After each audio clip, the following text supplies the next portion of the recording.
আসসালামু আলাইকুম, সবাই কেমন আছেন? আমরা এখন আছি হলো বাঘাবাড়ি মিল্ক ভিটায়। তো এখানে আমরা একটা ভার্সিটির ইন্ডাস্ট্রিয়াল ভিজিটের জন্য গিয়েছিলাম। তো এখানে মুন্নি আপু, তার বাসা শাহজাদপুরেই, সে আমাদের বলল যে এখানে পাশেই নাকি একটা বন্দর আছে, বাঘাবাড়ি নদী বন্দর। তো আপু আমাদেরকে সেই বাঘাবাড়ি নদী বন্দরে নিয়ে যাচ্ছিল। তো আমরা যাওয়ার সময় অটো নিতে চাইলাম, তো আপু আমাদেরকে বলল যে না, অটো নেওয়ার দরকার নাই, এখানেই অল্প রাস্তা। সেজন্য আমরা হেঁটে হেঁটে যাচ্ছিলাম। এদিকে আবার রাস্তায় অনেক রোদ ছিল, তাই মুন্নিয়াপুর ছাতাটা আমি নিলাম এবং মুন্নিয়াপুর মাথায়ও ধরলাম। হাঁটতে হাঁটতে আমাদের পায়ের অবস্থা খারাপ। মুন্নিয়াপু বলছিল যে এই যে সামনে আর অল্প কিছুটুক যেতে হবে, তাই সেই বন্দর। তো আমরা সেখানে যাচ্ছিলাম সবাই মিলে।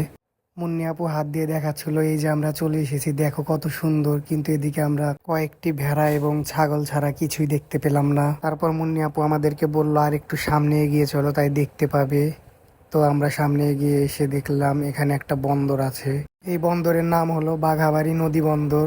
আর এখানে আরো একটা জিনিস দেখা গেল ক্যামেরায়, আপনারা যদি দেখতে পান তাহলে কমেন্টে জানাবেন। তো তারপর আমরা বন্দরের নিচে গেলাম, আর এদিকে সবাই একটু ফটোশুটে ব্যস্ত ছিল।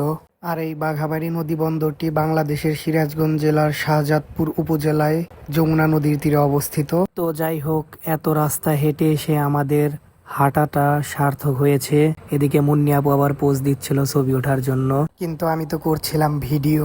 আর বাঘাবাড়ির এই বন্দরটি ঢাকা ও খুলনা থেকে নদীপথে সংযুক্ত হয়েছে এখানে। আর এটি মূলত সার, পেট্রোলিয়াম, সিমেন্ট, খাদ্যশস্য ও অন্যান্য পণ্য পরিবহনের জন্য ব্যবহৃত হয়। তো আপনারা বুঝতেই পারছেন আমাদের উত্তর ও উত্তর পশ্চিমাঞ্চলের জন্য এই বন্দরটি কত গুরুত্বপূর্ণ। তো তারপর আমরা এখান থেকে আবার মিল্ক ভিটার ওদিকে চলে গেলাম। আমরা এখন মিল্ক ভিটার ভিতরে আছি। আপনারা যদি চান তো তাহলে নেক্সট ভিডিওতে মিল্ক ভিটার ভিতরের অংশ নিয়ে একটা ভিডিও আপলোড দেব। ধন্যবাদ সবাইকে এতক্ষণ ভিডিওটি দেখার জন্য।